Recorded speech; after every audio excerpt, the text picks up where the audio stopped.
Here's an example of a GI map that we ran on a 26-year-old female with chief complaints of acne, GI health, primarily bloating, as well as hair loss and immune compromisation. So she has had a history of shingles, as well as she feels like she is constantly getting sick, catching everything from everyone that comes into contact with her. So we ran the GI map. In the first page, all of the pathogens are completely normal, below DL, so below detection limit, which is great.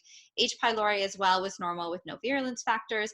And then we get to the normal bacterial flora. So her lactobacillus was good, her bifidobacterium was good, enterococcus, Bacteroides. So those are the ones that we mainly see in broad spectrum probiotics. Those were all great. Where we are starting to see some elevations is the Clostridia class. Now, Clostridia is important. These are the main butyrate producers. That is the short chain fatty acid that's really important for a healthy mucosal barrier, so providing a fuel source for the intestinal cells. It does influence the immune system, so this is something that we want to look at targeting. And it is also really important to protect against pathogens, and we don't want it low, but we also want to look at why is it high. Now, in particular, she is exercising 5 to 6 times a week, resistance training, struggling a little bit with resistant weight loss. And we do know that Clostridia, when it's higher, has been associated with metabolic dysfunction. So this is something that we may want to target for her.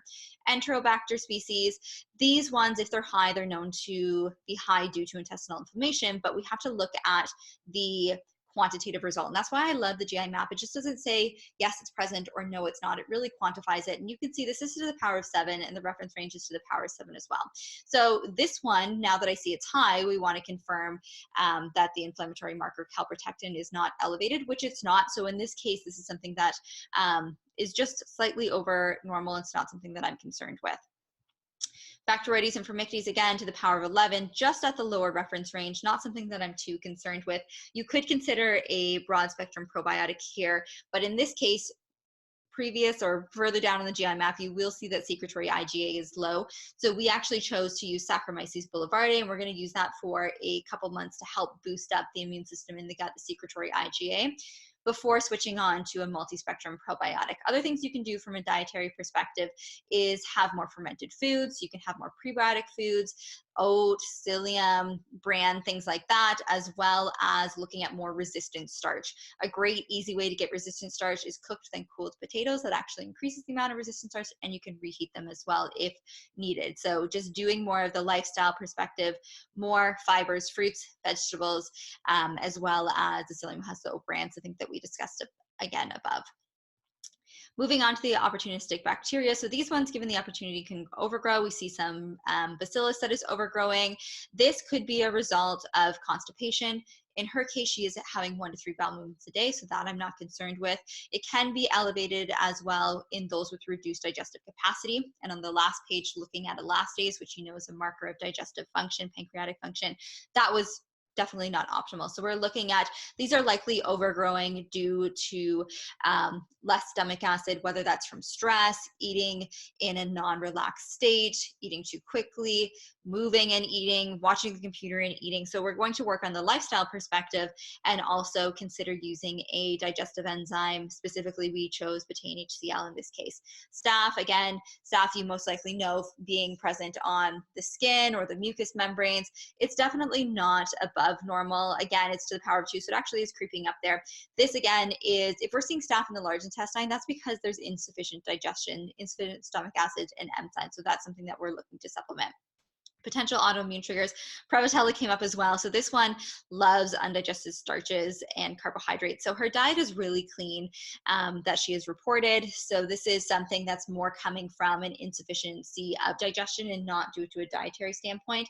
She doesn't have a family history of any type of autoimmune conditions. We know Prevotella is associated with rheumatoid arthritis. So I'm not too concerned with specifically targeting that. I'm looking at more optimizing digestion for her. Fungi, yeast were normal, viruses were normal, parasites and worms were normal as well, which is great. So this is pretty straightforward. Steatocrit, we know that there's not any fat present in the stool, which is great, but elastase here, again, you want this over 500 to be optimal. So this we're looking at pancreatic enzymes, lifestyle factors, as well as betaine HCl. Beta-glucuronidase, estrogen recycling was normal, fecal occult blood normal, and inflammation, like we mentioned above, 0 normal.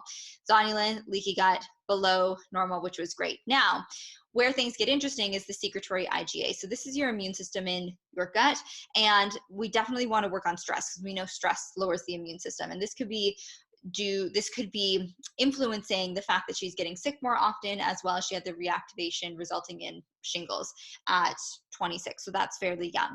Now, the key thing here is ways that we want to increase secretory IgAs, those essential fatty acids, look at vitamin D status, vitamin A, zinc. The great thing is many of the things that we are doing to bump up the secretory IgA to prevent her from getting sick often will impact the skin in a positive way, especially with that vitamin A. So you can consider dosing with straight vitamin A or use something with a cod liver oil, fish oils. I love the Omega Avail fish oils from Designs for Health because they are true triglycerides. They're at least 95% triglyceride for better absorption, as well as less negative impact on pancreatic function when you have a fish oil in a triglyceride form versus the ethyl ester form, and we know her elastase isn't optimal. So here I would definitely choose a triglyceride form fish oil. Designs for Health is also really great because they put lipase in the capsules to help break down the fish oils as well, so there's no repeating, which for compliance standpoint is really helpful. Patients don't like when they're burping up fish oil, so that's the one that I really like. Vitamin A, D, and zinc.